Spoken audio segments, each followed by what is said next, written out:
Hello and welcome to the PHNX D-Back Show right here on PHNX, brought to you by the DraftKings Sportsbook app, America's #1 sportsbook app. My name is Derek Montilla. Of course, I am your mayor of PHNX, and I'm joined by my vice mayor, the one and only Thunderstick Jesse Friedman.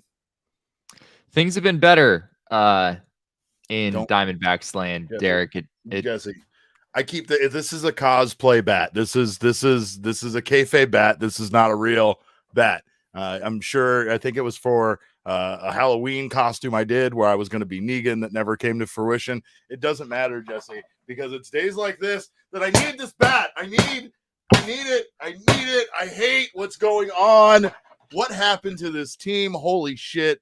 This road trip has been atrocious. I can't put into words how bad it's been for this team. It's like the weather is trying to throw in the towel for the Arizona Diamondbacks.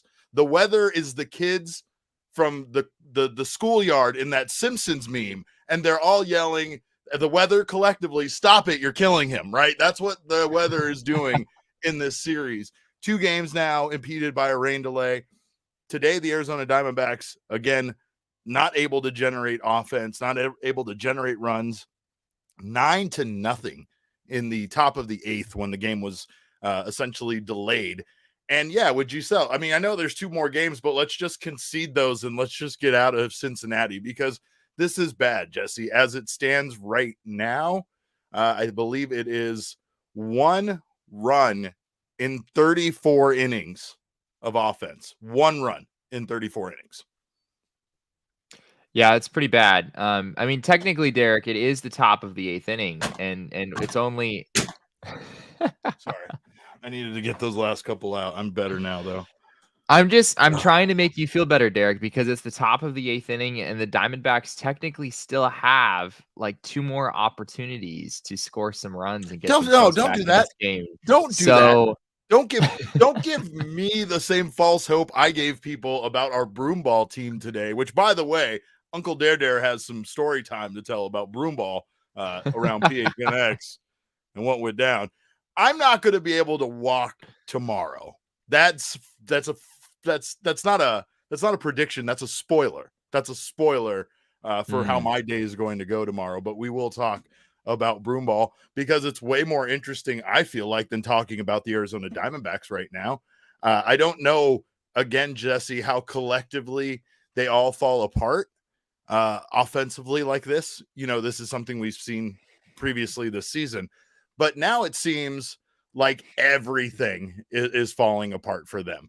Bullpen, not doing great. Didn't do well in that last series against the Pirates. Starting pitching did pretty good in that series, but has not been good in this series. And obviously offense has been just a dumpster fire on this entire road trip. Yeah, it really has. I mean, the Diamondbacks have scored, like you said, 1 run in their last 34 innings. And if you go back to the 8th inning of Friday's game, Derek, the Diamondbacks have been outscored 24-1 by the Pirates and the Reds over these last few games since late in the game on Friday. So this might be the worst stretch of baseball the Diamondbacks have played this season. I know things were rough to start the year for a couple weeks there. This is pretty bad, and it's especially bad when you consider the Diamondbacks are playing the Pirates and now the Reds, who are not on the same level as some of the teams that they were playing early in the season, you know, where the struggles they were having were maybe a little bit more excusable. So, absolutely. Yeah, the offense is the glaring issue for me, Derek. I think I expected Madison Bumgarner to come down to earth. I expected Tyler Gilbert. His MLB numbers have kind of always been ahead of where some of his peripheral numbers suggest they should be. So I think there was some balancing to be had for both of those guys. But the offense, I don't feel that way. The offense has genuinely just been missing here over these last few days, and especially in Cincinnati. I mean, it's known to be a hitter's ballpark, and the Diamondbacks have yet to score a run in that ballpark since getting there. Here's the thing is Jack Summers, our friend from over at AZ Snake Pit, he's also filled in for Steve Gilbert over at MLB.com. But he put out a tweet the other day that I thought was very interesting. And it's not to say by any stretch of the imagination that this is an excuse for why this team has lost these games. But what you see right here especially down that quote from Mark Grace, which is just such a great quote. It's not who you play, but when you play them. Coming into these series with the Pirates and the Reds, they were both doing very well. The Pirates come off of sweeping the Dodgers. They're 6-3. They were riding high on a lot of confidence, and the Diamondbacks were able to come in and take that first game, which, with the way that things were going for that team, was actually a bit surprising. But then the Pirates were able to, take 2 out of 3 from the Diamondbacks at that point. Reds coming into the series with the Diamondbacks were also 5-2 in their last 7. So these are teams that have been playing well, not just in this series against the Diamondbacks, but like you said, Jesse, the more mystifying part about this entire situation is just the complete and utter disappearance of the offense. How the offense has just collectively just is missing in action. And I mean, you still have some guys doing well. You have some guys contributing, but I mean, not really, not in a significant way. I mean, who is contributing right now? Jake McCarthy had like a double, and I think that was like the first extra base hit that they had in like 3 games or something. Like, it's kind of incredible, the lack of offense really across the board from this team, and everybody's struggling. Nobody's really, I was foolish even to say that, because it's just been little spots here or there where someone was able to get hits. Ketel Marte has still been having some great at bats, just not really having the results that he was having during his hit streak. But other guys, they're not even having good at bats. Like, there's a lot of really impatient at bats, a lot of regression on what we were seeing from these guys as far as how far they'd come along, and just having good lengthy at bats against starting pitching to try to get deep, get into the bullpen, make something happen late in games, like they've made happen in some of their comeback victories this year. It's been pretty disheartening. I mean, Ketel Marte, I don't know if you necessarily want to point the blame in his direction right now, just given, like you said, he has looked better of late, and over his last 7 games, he's hitting .273, slugging over 500. So things have started to turn around for Ketel. But I bring him up, Derek, because I think Ketel Marte was supposed to be the guy in the Diamondbacks lineup that prevented things like this from happening. And what I mean by that is he was supposed to be an elite offensive player. And while he has played a little bit better of late, he really has yet to look anything like the hitter that we've seen in past years. He just hasn't been that guy. And when you have someone, who you're expecting to be that guy, just come out and be a pretty league average hitter, which is essentially what Ketel Marte has been this year, it makes you prone to things like this. I mean, if you think back to the entire 2010s era of Diamondbacks baseball, essentially, it was hard for their offense as a whole to go stagnant for very long, because Paul Goldschmidt was one of the best hitters in the game, right? And it just, he wouldn't allow that to happen for very long. You always had at least that punch coming from the middle of the lineup. The D-backs don't have that right now. The middle of the lineup is. I mean, is Marte has never been a place. middle of the lineup guy, but to his defense, not only did he just come off of a 16 game hitting streak, which was a career high, but dating back to April 30th, he's hitting .339 with 13 doubles, a triple, and 3 home runs, right? 13 RBI, 13 walks. That is what Ketel Marte is going to be for this team. Sure. I think that small, that small sample size right there is the best that you're going to get out of Ketel Marte throughout the stretch of a season, right? He's not going to hit a lot of dingers. He's not going to do a lot of things impressive besides the doubles. The 13 doubles in a month is pretty good. His .339 batting average it was the 5th best in National League in that span going back to April 30th. So he and again, he's right there in that same, I guess, conversation with Mookie Betts, Paul Goldschmidt, Brendan Rodgers from the Colorado Rockies has been doing very well, and Bryce Harper. So that's the 5 guys in the National League that are hitting, the best batting average dating back to April 30th. So he kind of is that guy.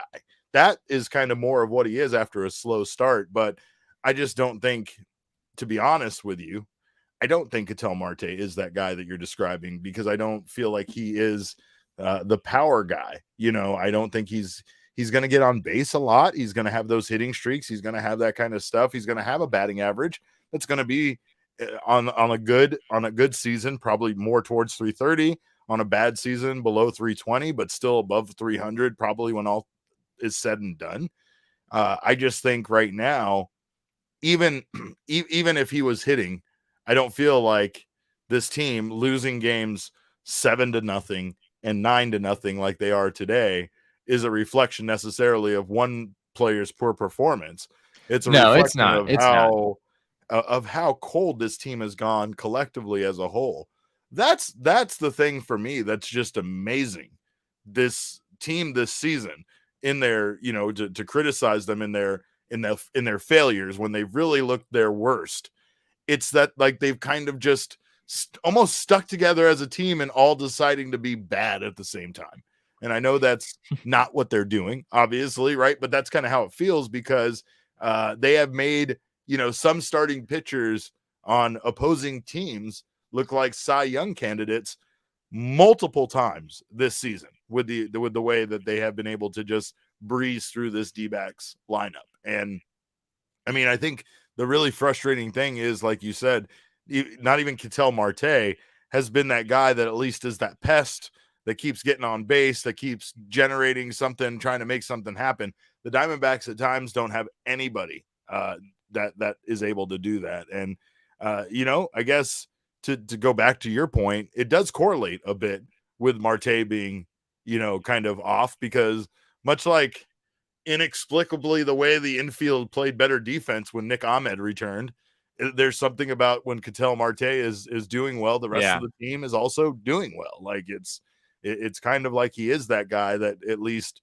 gets the engine moving, him and David Peralta, as far as, making this team kind of feel energized and do something offensively. But of course, there is so much to talk about with this team. And again, this is why their identity to us is so weird.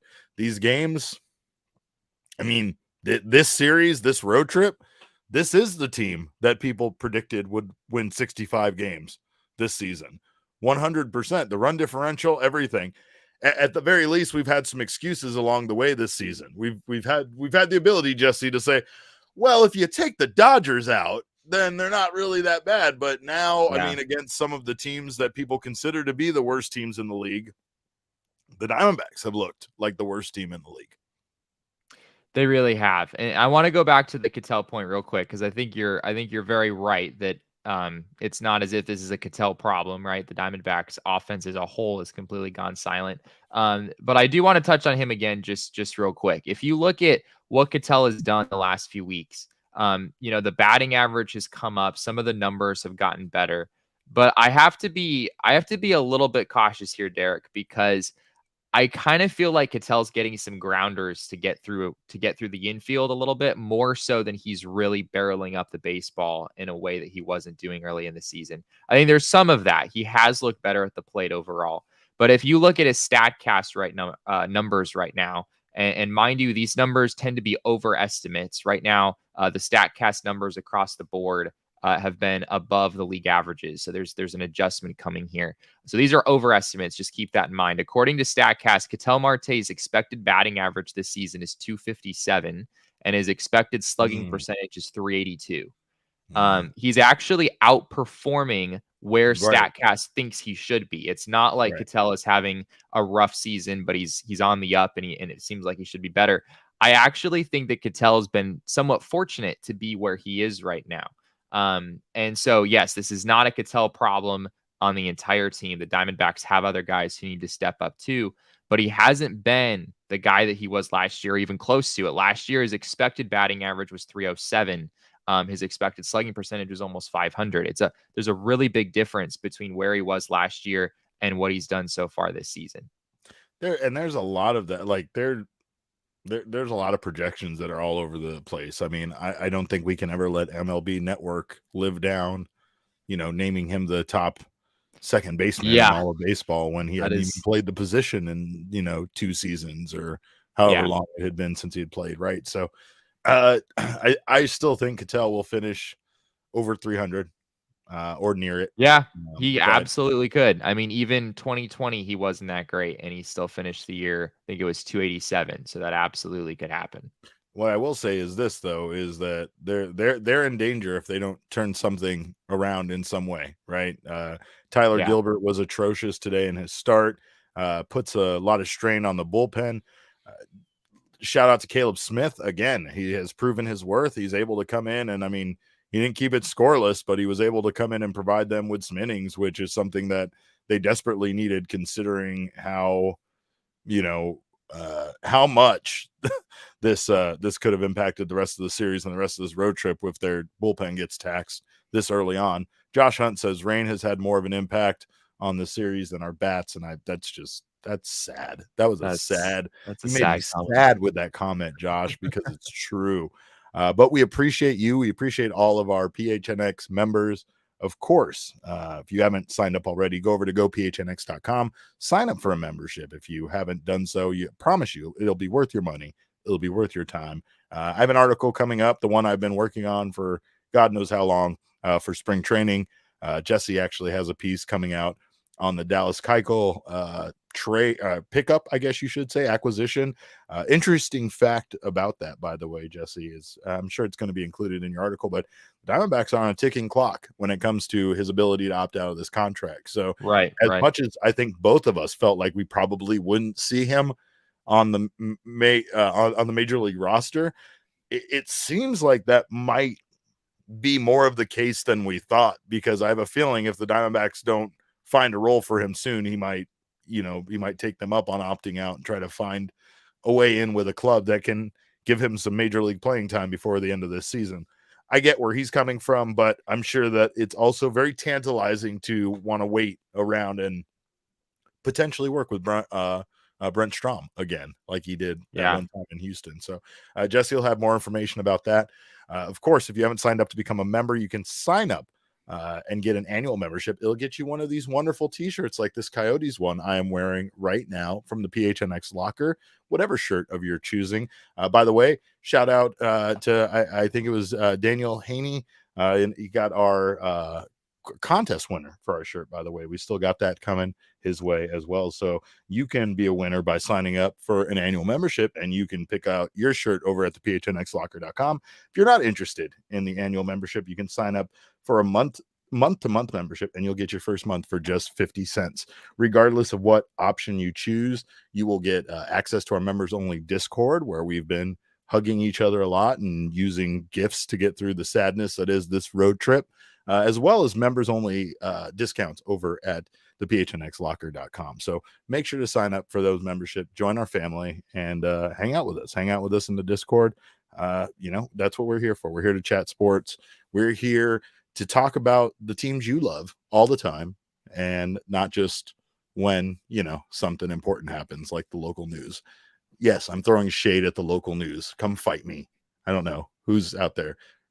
I love Richard Signs. So Richard Signs, come fight me. Come on, come fight me over this. But anyway, we thank you guys so much for already being a member. If you are already, we thank you guys for being in our Discord. It's always fun to chat and have you guys get us. I know we get you through it. You get us through it, because this has all been sad. But of course, I made a terrible error. We ran pretty long on our Mailbag Monday episode, but I decided that we're going to go back and answer some of the questions that we did not get to.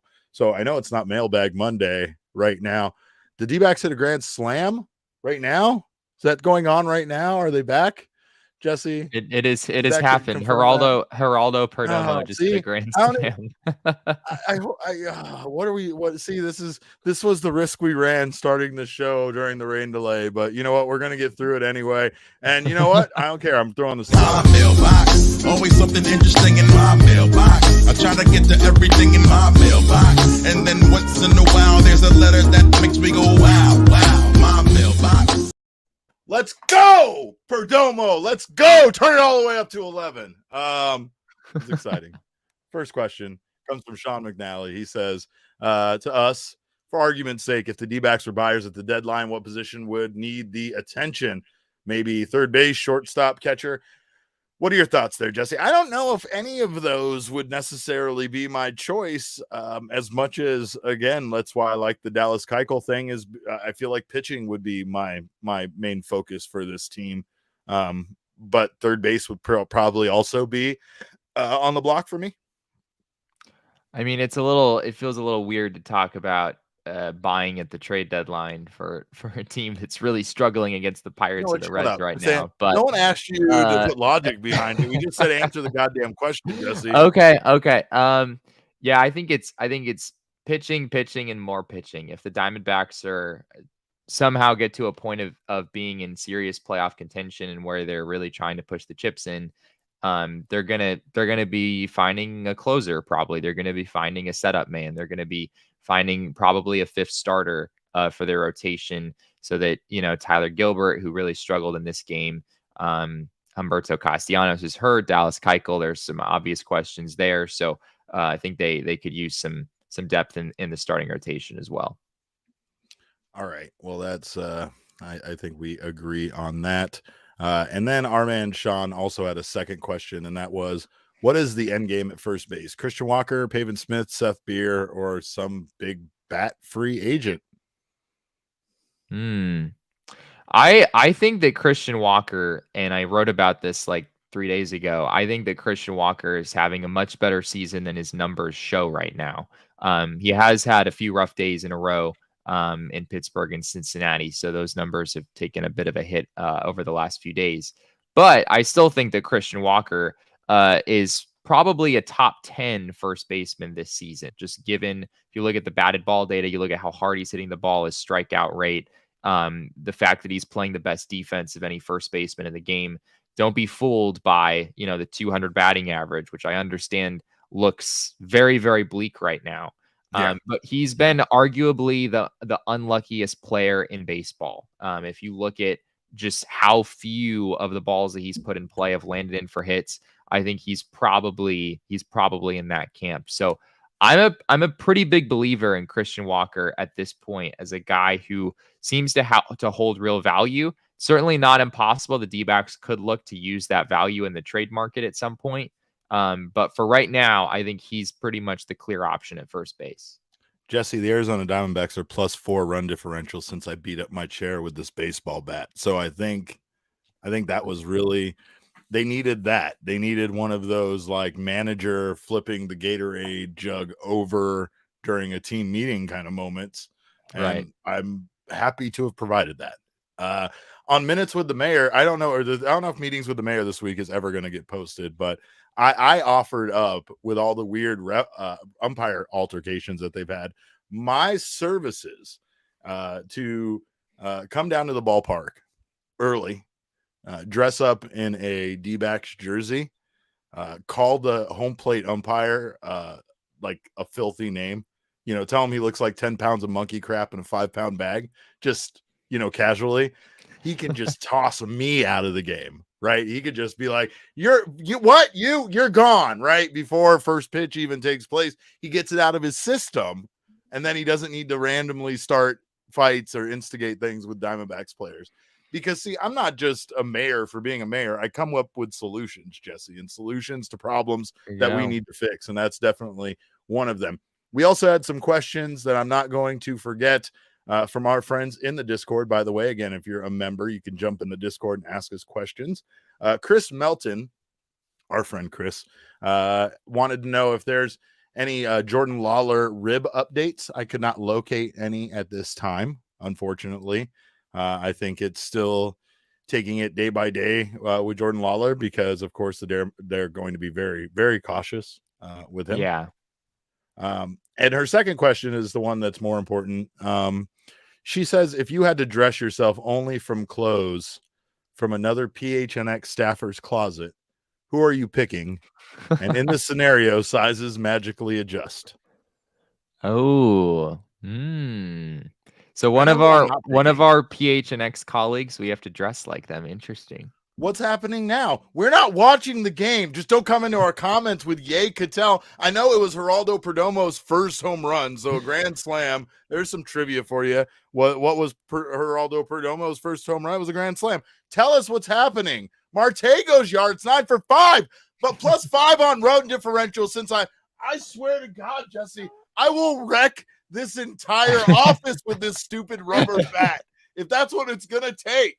No, I'm not dressing like Jacob Franklin. That's absolutely not the choice. I'm not choosing Sean DePaz. His wardrobe is entirely beige. It's every single piece of clothing he owns is beige, and that's not working with me. If anything, I am going to pick Espo. Espo and I share a very like-minded closet, and more importantly, if I got to dive into Espo's closet, I would get to see every jersey from every fucking Arizona team that's ever existed, no matter how random it is. Jesse, he has a Land Sharks jersey. He has a Wranglers jersey. I bet he has teams that even I don't know existed, their jerseys in there, and that's the most exciting part of getting into anybody's wardrobe in PHNX by far. I was honestly, Espo is also the first name that came to my mind, but more because of the glasses. Like he always has the orange or purple glasses. Yeah, he had on for Pride Month. He had some rainbow frames. It's always immaculate. The vibes are immaculate when it comes to Espo's wardrobe. 100%. I don't really know. I don't know, Derek. People at our company wear t-shirts like all the time. So it's pretty hard to really get a feel for. Yeah, it is. And it makes it very hard to really get a sense for what people wear. I feel like Gerald has a style that's true, classy and more adult than I ever dress. You know what Anthony Totri said? He said it looks like I'm always ready to go to the zoo. That's how he said I'm dressed like I'm always ready to go to the zoo. And that just goes along with the whole you look like a cool toddler thing that people have said to me. I don't like either of those comparisons, but they're scarily accurate. Jacob does wear grandpa clothes.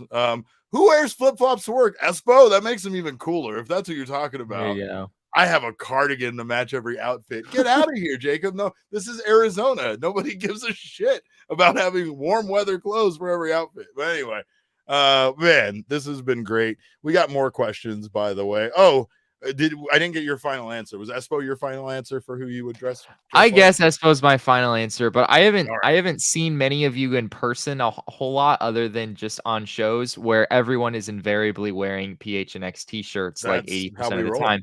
Which, to be fair, I mean, that's about the nicest wardrobe you could possibly want to have. So that's certainly not a bad thing. It is. I'm a big Roosevelt's fan myself, obviously, with all of the button-up shirts I wear. But until we get button-up shirts, at least, like patterned button-up shirts, maybe that look like that, like our backgrounds and stuff with all the PHNX and Sun Devils and 48th Street and all that stuff. Until we get those, I'll still have to wear mine from Roosevelt's. But I do love these shirts. I've said in the past, they actually make you a better person by wearing them. It's kind of wild.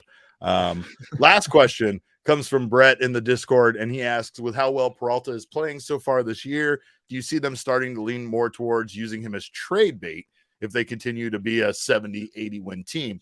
With how Corbin Carroll is playing, I feel like this is going to push them in that direction. Not that he wants David gone. I would love him to stay forever if possible, but we have so many young outfield prospects that will need playing time, and I don't know if I want that taken away from Varsho, Thomas, Carroll, or even Pavin Smith. Yeah, I do. I would be pretty surprised, frankly, if the Diamondbacks didn't deal David Peralta at the trade deadline, just given that he's played pretty well this season. It obviously everyone has had a rough go over the last few days, but I think if David Peralta is able to string together a few good games to counteract what's happened here, his numbers on the season already look pretty good. So I would not be surprised at all. In fact, I'd be surprised if they didn't deal David Peralta at the trade deadline. And I don't know if it's really about Corbin Carroll. I kind of doubt the Diamondbacks give him a significant role this season, but the outfield has been crowded from the get-go. I mean, they have Jake McCarthy, they have Alec Thomas, they have Dalton Varsho, they have Pavin Smith. They have enough guys to cover all of those different positions in the outfield, and I think they probably would like to be able to use them. I agree with that. And I think also it's a matter of his contract being up, right? Like, it's just more unfortunate. It's more than anything, it's about maybe not considering bringing him back, already kind of making that decision a bit, and maybe just potentially trying to get something for him instead of nothing. David Peralta is still a quality guy that I'm sure a lot of teams would have interest in. And again, the better he gets this, I imagine the more productive he is, the more that's going to make it an enticing, offer for the Diamondbacks to try to accept if someone comes calling their way for him. And I'm sure they will. David Peralta is just, it feels like that kind of guy that another team inevitably is going to scoop up, and he's going to do well somewhere else with a change of scenery and all of that kind of stuff. I don't know. I feel like it's going to be I feel like in the end, he's going to be one of those guys that we regret losing more than we're like, hey, kind of okay with it. Okay. Real quick before we move on. Did you hear JP Morosi talking about Madison Bumgarner on MLB Network and the possibility of him being traded at the trade deadline? No, but that would be, I think, it was fantastic. It was very interesting, and to be frank, I'm not sure I really believed a word of it. But yeah, for anyone who just hearing you say that, I don't believe you that this thing happened. I don't even believe that JP Morosi said this. Okay, well, great. The video is there. I can confirm. You can find it on Twitter. It shouldn't be that hard to find. But yeah, JP Morosi, of course, is a MLB insider. He appeared on MLB Network, and one of the main topics they talked about is the idea of Madison Bumgarner possibly helping out a contender, given that the Diamondbacks are in a rough division and his numbers so far look pretty good. I think the Diamondbacks wish Diamondbacks wish that was the case. I don't see other teams falling for what Mad Bum has done this year. I know the ERA is still like 3.64 even after his rough outing against the Reds yesterday. But Derek, if you look at some of the peripheral numbers for him, his strikeout rate is down pretty significantly this year. To be frank, there's almost nothing compelling about what he's done this season other than happen to have a pretty good ERA, which, not to take anything away from that, I mean, he's done a good job preventing runs this season. But if you're looking at how he's going to perform moving forward, I think you project him to be pretty much the same guy he was last year, which is kind of a back-end starter and a guy that, frankly, is not worth, the $23 million that he's being paid right now. Unless the Diamondbacks eat significant salary, I don't really expect that to happen. But I thought it was worth mentioning. I mean, JP Morosi certainly knows what he's talking about in general. So it's interesting that name was thrown out there. I don't believe it. And if that day would come, I'm going to eat a whole bag of OG's gummies, Jesse, because it would be a celebration that would be worthy of doing something like that.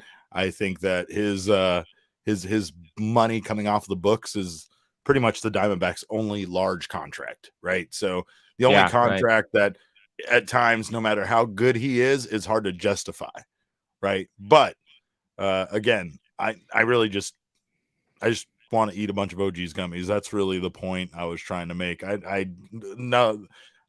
Any other challenge I can put out there that results in me eating a bag of OG's gummies is really what it's about, because of course we love our friends over at OG's. They produce a wonderful product with their scratch-made THC gummies, and you can try them at a dispensary near you. They have a variety of different flavors to choose from. Flavors I didn't even know that they had. 10 to 5. See? Yeah, Tommy Pham. Tommy Pham. So you guys got my hopes all up. Again, I was already prepared to eat some OGs to get through a 9-0 loss. A 10-5 loss gives me no more hope. It gives me I'm still going to eat the same amount of OGs that I was going to. And of course you can too, by stopping by your favorite local dispensary and picking up OGs in a variety of flavors that I don't even know that they have. Big fan, like I said, of pina colada, orange creamsicle, tropical is another flavor that I've recently tried that is outstanding. Jesse, just fucking earmuffs for this whole bit. Go get a drink or something. He makes me feel guilty just sitting here talking about it. But you know what? You know what helps that? Taking more OGs. When I take OGs, I don't feel guilty. So he can look at me with that face all he wants, and I'm still going to eat them and have himself a good time, regardless if it's a 9-0 win or a 9-0 loss for the Arizona Diamondbacks. And you can too by, of course, going to OGs and finding your local OGs near you. OGs gummies, you can find those at OGEEZbrands.com. That's OGsbrands.com to find their wonderful variety. And like I said, not only do they have a variety of flavors, they have a variety of doses. You can get a 3 milligram microdose or a 10 milligram regular dose. And either way, it's pretty mild coming from someone like myself. But again, remember, you can't untake it. So try them first and see how you like what they got going on over at OGsbrands.com. And Jesse, I said I was going to talk about it today. I said I was going to talk about a little story time from us having our staff meeting today. Yeah, what happened? Well, we had it at the Ice Den, which is a wonderful facility here in Phoenix, Arizona. It's incredible. During the summer, you can get a 2-hour summer public skate session for only $10. It's not only a fun way to spend the afternoon, but obviously an amazing way to cool off. And I have never been to the Ice Den. I've heard about it. I know it's where the Coyotes practice and such, things like that. But we had a blast playing a game called Broomball, which is a little similar to hockey. It's got goals, got goalies, got teams. Instead of a puck, you have a ball. It's kind of a rubbery ball. You have like some, they call them brooms, but it's kind of just like a stick with like a wide, kind of like a, I don't know, like almost like a rake on the end, a little rake. And interesting. You kind of just hit this ball around on the ice with no skates, by the way. You run around. I was running around, Jesse, inexplicably at full speed on the ice. I was not falling. I was barely sliding. The ice is kind of chopped up a bit. It's not the same condition that they would like leave it in for like skaters, so that it's a little easier to not slide and bust your ass. But I assure you, Jesse Friedman, I fell and busted my ass significantly. A lot. So much so that I think I took home some sort of reward for falling the most in the broomball game. But you know what I also did, Jesse Friedman? I scored 2 fucking goals. I scored 2 goals in this game. I want to talk about Emma, by the way. Our producer, Emma. She's a beast defensively, and I've never hated her more than I did today when playing broomball against her. She was vicious. She was unrelenting, and she protected Espo at all costs when it came to Espo being in the goal and not letting goals in. It was an incredible defensive effort from her. She still couldn't stop me from scoring 2 goals, but she tried her best. Anyway, the point of the story, though, was it's 12 to 5. Tyler Stevenson. I don't want any more updates, Jacob. I just wanted them when they were positive. Don't you understand? Oh, what a garbage game. Like, man. Anyway, there were some really good efforts on the ice today. There was some really poor team picking by Saul Bookman, whose team I was on. It's not to knock my teammates. My teammates were solid, good people. It was a lack of youth on our side a bit. You guys needed me. Is that what you're saying? That's kind of what I'm saying. I'm saying that a little bit. I'm not saying we had the older team, but I'm saying based on an average age of players on the team. Yeah, Emma is 5'8" and 115 pounds, and she's fucking filled with hate. And she has a black heart that actually, the funniest shit that happened was seeing Saul, who is not 5'8". Saul is very, very tall and very, very big. Check Emma into the boards, which it seemed a bit aggressive. Wow. But I also hit Emma in the shin with my broom, so I can't really speak about personal attacks on hers and hitting her with the stick. But Brute Squad says this should come as no surprise. The team plays at the level of competition. Strong competition yields strong play. Poor competition yields poor play. This is verifiable. Obviously, he's talking about broomball. And I understand because I fucking came. Yeah, Emma has a dent in her leg. I can back that up. She really does. I'm pretty sure it's from me, but there's no video. So there's no way to know if it's from There you me. go. Hopefully, well, there's video. And it's scary because I don't know how many times me falling is on that video. But Jesse, let me tell you, one time I fell so bad on my shoulder that when I got up, I was okay. I didn't hurt. There was nothing wrong. But the look on people's faces on the ice was like I had impaled myself on a sharp object, and I was now standing before them dead with like a pole sticking through my abdomen. The apparently the sound of me falling on my right shoulder was a thickening thud. Emma can confirm everyone thought that I died. Pretty much that's what it is. It's not that I died, Jesse. I gave 110 fucking % on the ice. There I you left go. it all on what is it? A rink? Is it an ice? The I rink, left it all on yeah. the rink. Oh yeah, brisket was very much internal padding for sure. But yes, I left it all out there. I came to play. I came to win, Jesse, and I can't say the same about all of my teammates, but I'm not going to put anybody that didn't score goals or throw them under the bus or anything like that. But special shout out to Lindsay from the PHNX Sun Show because she's a gangster. And Lindsay was holding down the defense by herself because at times we just didn't apparently feel like running back. Oh, shut the hell up, Emma. Sucks to lose. Guess whose team she was on, Jesse? Not mine. Not mine. And it was a rough day out there on the ice. I'm just going to need my team to show up. I'm going to need Jacob back off the IL. I need Jesse Friedman in here. I don't know what you're going to do, but you guys are very tall guys, so I feel like there's some advantage there. We had Is there an advantage to being tall in a game like broomball? I don't think so. I don't think so. The tall guys weren't scoring goals. No. You have to crouch down more. It seems like a disadvantage, but I don't know. It also seems the same thing in baseball. I don't feel like tall guys really have an advantage yet for some reason. Tall pitchers have something of an advantage, but yeah, other than that, height isn't really very consequential in baseball. Anyway.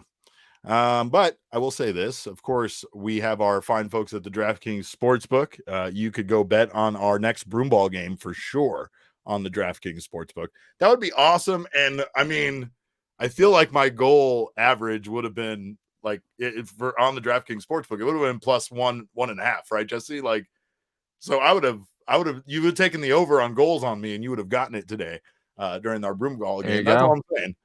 But you can download the DraftKings Sportsbook app now. Use our promo code of PHNX. You make any $5 bet during the NBA Finals, and you will get $150 in free bets instantly. That's all you got to do. You make the bet. You'll get those $150 in free bets instantly. I believe they are $25 bets a piece, and you can just pepper those how you want throughout the MLB season. NBA is going to be wrapping up soon, so we're just going to be betting on baseball summer long. The boys of summer, hot boys summer, whatever you want to call it. That's what we're doing on the DraftKings Sportsbook. And you can get down using our promo code of PHNX only at the DraftKings Sportsbook, an official sports betting partner of the NBA. Minimum age and eligibility restrictions apply. See show notes for detail. And see, we even shortened up the disclaimer, and I still botched it. But that's all right. It's fine.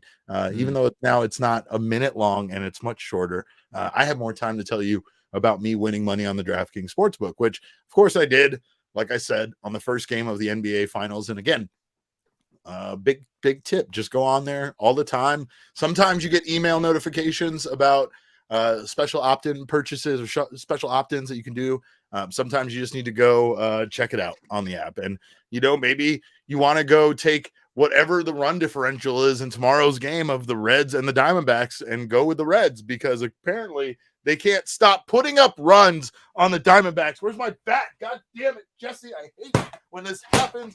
I thought we were over this. I will break everything in this room. I swear to God. But it is did you see Jacob's update? It is now 14-5. The Reds have responded with a 5 spot of their own in the bottom of the 8th inning. So flip this chair over. There we go. That's how that goes. It's a heavy chair. Now you don't have anything to sit on, Derek. I'm just going to do the rest of the show standing up. It's Okay. probably good for my blood pressure, but we thank you guys so much for watching the show, whether you're angry or not. I'm just going to beat up this chair while I get through this. Of course, you can follow us on Twitter. I'm at cap_Kman with a K. Jesse is at Jesse N. Friedman. Our show is at PHNX_D-backs. But of course, all roads lead to at PHNX_sports on Twitter, Instagram, and Facebook. I'm going to set up an Instagram account just of me destroying shit in this room. But until then, make sure to follow PHNX Sports. If you're watching us right now on YouTube, it's very heavy. The L is pretty heavy, and my knee hurts a lot, Emma, so you can just stop. But I'll tell you this much. Of course, you can follow us. Go to YouTube, follow PHNX Sports channel, subscribe, sign up for notifications. That way you don't miss any of the content coming out from our PHNX team. Go over to your favorite audio podcasting app. Subscribe to us there if you haven't done so already, and leave us a 5-star review. It's worth it to see me smash the shit in this room. But we thank you guys so much for joining us on behalf of Jesse and myself. We appreciate you taking the time, even during this rain delay and this game and this embarrassing loss that it's turning out to be, to join us. And remember, kids, baseball is fun, but sometimes you just got to beat your chair with a baseball bat. You just got to, stupid offense can't.